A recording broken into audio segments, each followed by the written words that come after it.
Hi, everyone, and welcome. We're moving on to week 6. This week is all about ethnic geography. Don't forget, there's a very straightforward homework beyond what's on the smart book side of the course. Pretty straightforward, so don't blow it off because it's really a good way to make up points. This image right here is one of the many Chinatowns in the US. This one is in San Francisco. Again, very colorful, very distinctive. It's its own sort of little ethnic world. And if you've been to Chinatown in New York or really any other city in the country, you know how distinctive they are. Or Little Italies or Koreatowns or any other ethnic enclave that you may have visited in your time, especially, of course, New York City. Don't forget to go online and make sure that you know exactly what to do this week. And let's move on. So this ethnic geography is the study of multiple movements, diffusion, migrations, and the mixing of peoples of different origins. Cultural characteristic of ethnic groups and influences, how the environment around them is shaped, the architecture, the food stores, and everything that makes up an area be as distinctive as it can be. Okay. Again, in the US, we're kind of unique. We are unique in that we are made up of many, many backgrounds. We have been for a very long time. We will be for a very, very long time. So it's not a new thing. And so let's look at some other examples. So the largest ancestry in the US is German. There's more German background in this country than any other background right now, which is kind of interesting. Then Irish, English, Italian, and so on. Notice how Spanish doesn't even register in this ancestry. So it's, I mean, considering how much Hispanic influence there is, or Latin American influence there is in New York and New Jersey and Connecticut and Florida and Texas and California, it still doesn't even make the top 10, although it is growing very, very fast.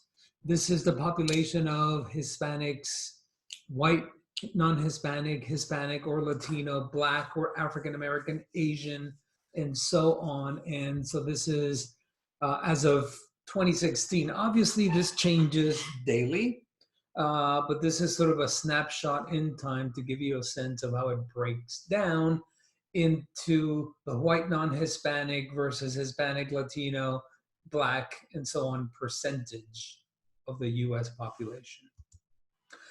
This is just another way of looking at data. Okay, so this is, for example, any blue dot would be a white person, green would be Black, red would be Asian, orange would be Hispanic. And here you get to see how different areas, how white America is in this region, with the exception of big cities. And then once you move into the South, notice how it's much more predominantly African American. So all you do is you cross the Appalachian Mountains and it changes quite quickly. Or for example, a city like Detroit, and there's the famous 8-mile road that was sort of made famous or infamous by Eminem in one of his records some time ago. And it shows a very clear divide of African American versus white in the city of Detroit. And then how there's this little enclave of Asian right in this little circle here, almost surrounded by a different sort of ethnic background. It's a really interesting way of looking at population data as a function of ethnic group. Here's New York City. I'll let you take a look at it for a second. So here we have Queens and Brooklyn, Manhattan. Here's the Jersey City, Hoboken, Bayonne, Newark, and so on. And maybe you can sort of recognize an area that you're from, or maybe where you have family that lives there. Los Angeles. And of course, looking at the idea of diversity within the country. So here, the more diverse it is, the darker it is in color. So in here, they're using purple. And the lighter it is, the less diverse it is. Okay? Talk about some of these back to some of the basics: amalgamation, acculturation, and assimilation.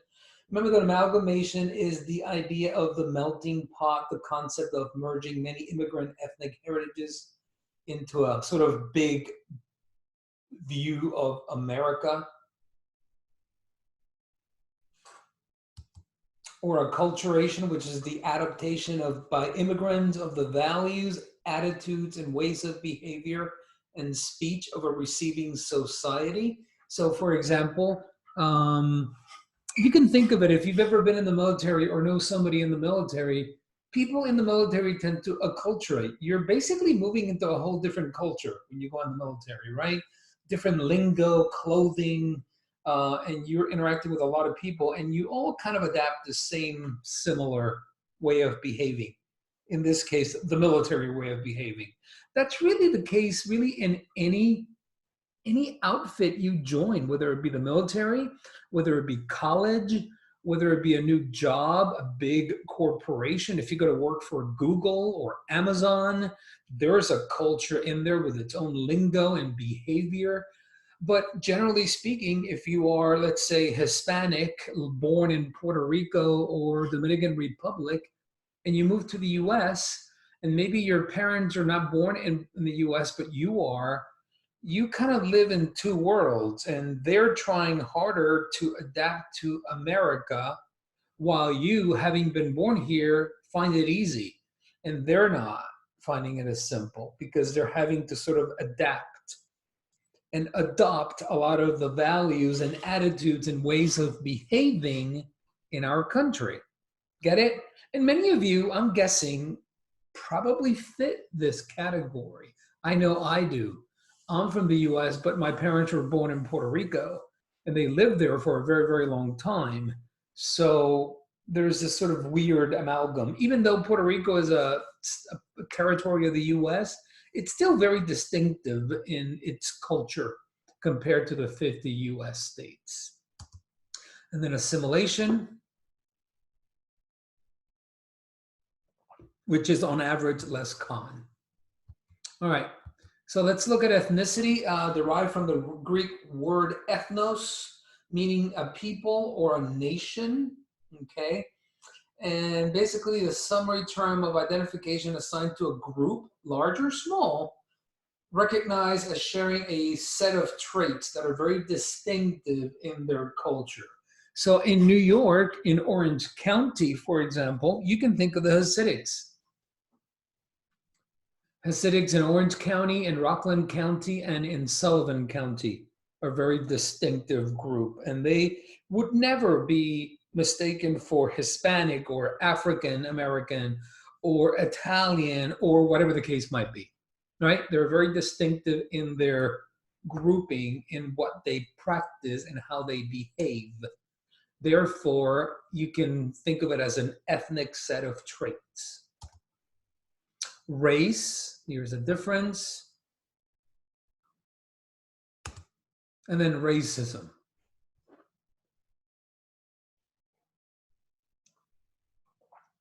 All right, moving on to the idea of ethnocentrism. Ethnocentrism is the feeling that one's ethnic group is superior. It can divide groups that otherwise, where there's already multiplicity in ethnic groupings.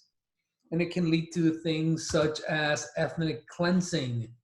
And this has happened as very recent as this decade or this past decade and before that. So you have ethnic cleansings, for example, in the Balkans in 1998, 1999, in Rwanda in 1994, Iraq in the 1980s, and of course, the Holocaust in the late 30s, early 40s in Europe. Here's the idea of the former Yugoslavia. All these countries, Slovenia, Croatia, Bosnia-Herzegovina, Serbia, Montenegro, Kosovo, and Macedonia, used to all be considered Yugoslavia back in the day. This is frankly before all of you were born. Now it's been broken up, and what you have is a whole bunch of borders with a mix of peoples. Serbians, Croatians, Slovenians, Bosnians, Albanians, Montenegrins, Turks, Macedonians, and so on. And so this is when ethnic groups mix and the borders are not precisely drawn. And again, from an American context, you have to look at this differently because we're all in this country always preaching diversity, diversity, diversity. Well, that's great, but in some parts of the world, that's really not what they want. Just, I hate to be as blunt as that. That's just not the way many areas of the world want it. Maybe it will change in the future, but right now, in this year, that's really not the case yet. Okay. And here's an example of, for example, and this is in 1990, 97, 98. This is when satellite imagery was used to basically prove that mass graves were being dug in basically Kosovo. And as a result, it led to the Balkans War. Or Rwanda, the genocide that killed 800,000 people in 100 days. That's unfathomable how crazy that was. And this had everything to do with ethnic groups in Africa that to the untrained eye, you would have guessed, well, they must belong to the same group because they look identical in features and all that, yet they weren't. There was an ethnic cultural difference that led to one group basically seeing itself as above the other. And it led to this really, really ugly genocide and mass migration. Or the extent of Kurds, rather. They don't own their own country. They don't operate within their own borders. So they're spread throughout Iraq, Iran, Syria, Turkey, and part of Armenia today. Or if you want to look at it more closely, and this is just one group's idea of all the separatism and diversity in New York within Lower Manhattan, Midtown and Lower Manhattan. You have all these different areas. Some of them are cultural, some of them are economical. Like, for example, the Upper East Side, Hell's Kitchen, the Tenderloin, Chelsea, Tribeca, Battery Park, the Financial District. Some of these are places of economic separatism and others of ethnic separatism. And that's what makes New York, maybe you'll disagree with me here, but New York is remarkably diverse, yet remarkably segregated. Because the diversity is all lumped into groupings. I don't know about you, but I haven't been to Chinatown that many times. But when I'm there, I truly realize that I am in the minority. It's very obvious. Or if you go to other areas like Greenpoint in Brooklyn, which is very Polish. Or if you go up to Inwood in the upper part of Manhattan, where you have a very, very Dominican strong core next to Yeshiva University and all these other very ultra-Orthodox Jewish population. So very, very distinct, yet very, very segregated. Anyway, many of you probably can talk about this better than I can because either you have lived in New York or you have family there, and so you live it all the time. Some of the immigration streams, again, how migration streams into the US. And the best image I can show you is this. This is better than showing you a lot of letters. And so if you go back to the 1800s, it was mostly Northern and Western European, followed by Southern and Eastern Europeans, followed now by Latin American, Caribbean, and Asian, and African. So it's sort of changed and evolved over time. There is more migration into the US now than there has ever been legal migration. That doesn't really make it in the news a lot because it's not particularly controversial. Legal migration happens into this country all the time. And most of it now is coming from Latin America, the Caribbean, Asia, and African countries. Talk about some of these expressions of ethnicity. One would be a place like Spain. So Spain would appear to be very homogeneous, very Castilian, but it is not. They have Catalonia, which is this province here with a capital in Barcelona. They speak their own language, Catalan. There is the Basque region in this area right here with Bilbao as the capital. And then there's the rest of Spain, which is truly Spanish. Okay. So there's some, and to the untrained eye, they would all seem to you like Spanish. Like when I visited Barcelona, my name is Rios. It's a Spanish name.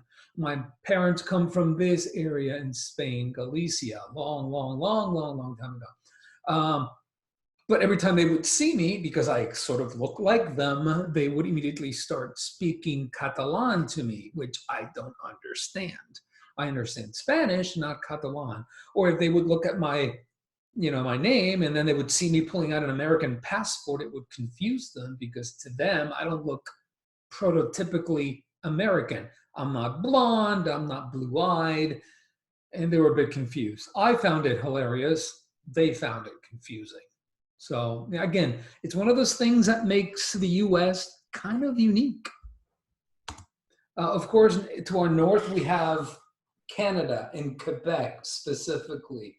And Canada is a bizarrely split country. They're very British. They're part of the British Commonwealth. And the Queen is in the Canadian dollar. And the Union Jack is in many of the flags of the provinces of Canada. Yet you have this province, Quebec, that's very, very French. And so to that aim and to that goal, Canada is a dual language country. So it has two official languages. It has French and, of course, English. And when you ever hear the national anthem of Canada sung at games, it's sung half in English, half in French. It's just different. And that's a very distinctive aerial expression of French dominance and French cultural heritage left over in that part of Canada called Quebec. Of course, in Canada, if you move further west, the provinces of Manitoba, Saskatchewan, Alberta, you see all kinds of Central European, Slavic, Scandinavian, and other ethnic backgrounds found there. Okay. In Russia, or not really Russia, this is the Ukraine, but the Ukraine is a former Soviet satellite. And if you look at the eastern part of the Ukraine, it's basically 75% or greater Russian background. So their allegiance is still to Russia because most of the people there are Russian. Now, if you look at these provinces rather, in this light color, that's less than 5% Russian. So their allegiance, not to Russia. So here in the US, this is an old image, and frankly, I need to find a new one. It's still pretty good, but it gives you a sense of this blue color here. That means the ancestry there is German. And you have entire states almost where the background is very, very German or Northern European or Scandinavian in background. We'll talk about some of these, some of the clusters and the provinces. So let's look at numbers. So this is the actual and projected population, the past, 2000 and 2016, then 2030 and 2060. Notice that in 2000, 69% of the US was non-Hispanic white. That's forecast to drop to 44.3 by 2060. Hispanic or Latino is the fastest growing segment of the population. African American grows, but much more slowly. And then the idea of Asian or American Indian, Native American. So that's the what it was like in 2000, in 2016, the forecast for 2030 and for 2060. Here's an old look at African background in the southern US. And if you look at that and you compare that to recent, notice how the change hasn't really been felt.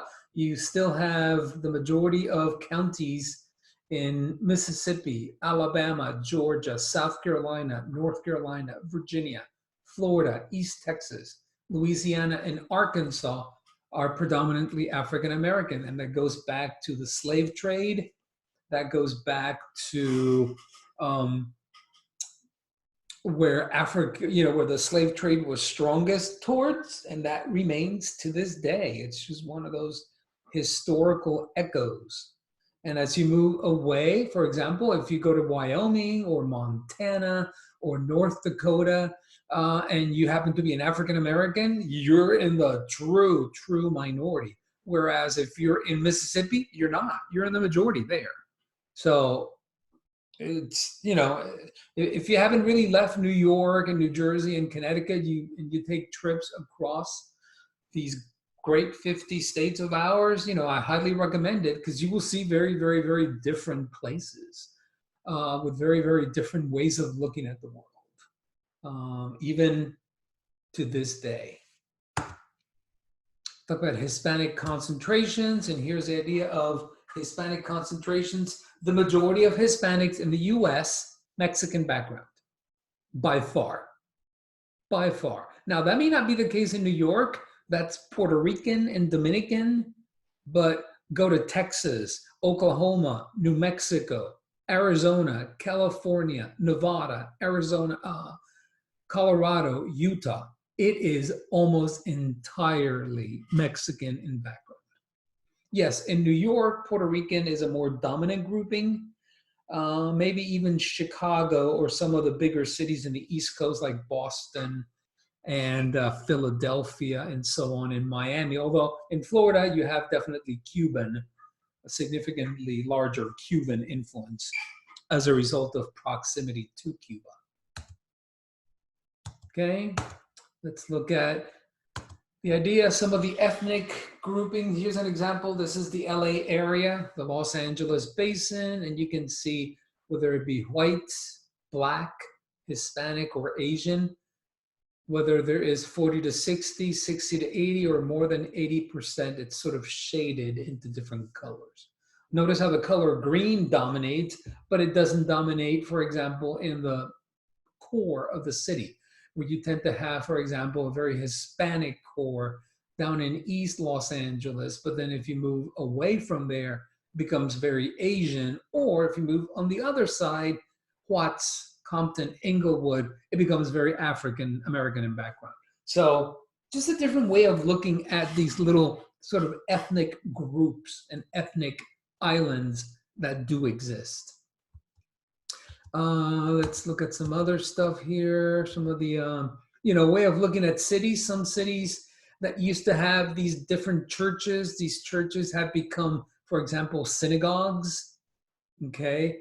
And that's a function of the population that used to be there and utilizing those buildings has left, and a new population has shifted. If you go to Jersey City today, you will find old Roman Catholic churches that are now mosques, because there's a much larger Islamic population in the area. So the building looks like a church, yet it's not. It's really been converted to a mosque.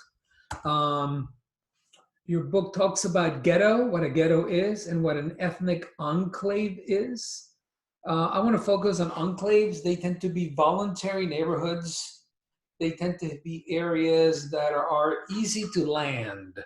In other words, if you are coming from a different area like Asia and you happen to be Chinese, it's easy to go to Chinatown because people speak your language. There's a sense of community and there's a sense of comfort about coming to a completely different, strange place. So that's one way of looking at that. A ghetto is an involuntary community. When the ethnic cluster is perpetuated by external constraints and discriminatory actions. That's very different than an ethnic enclave where the neighborhood is more voluntary, okay? So anyway, that's a little bit of a look at ethnic geography. If you have any questions, please let me know. Please, we can either talk on the phone, we can do a Zoom live office hour, or we can handle it by email. I hope you have a fantastic week, and I will talk to you soon. Bye.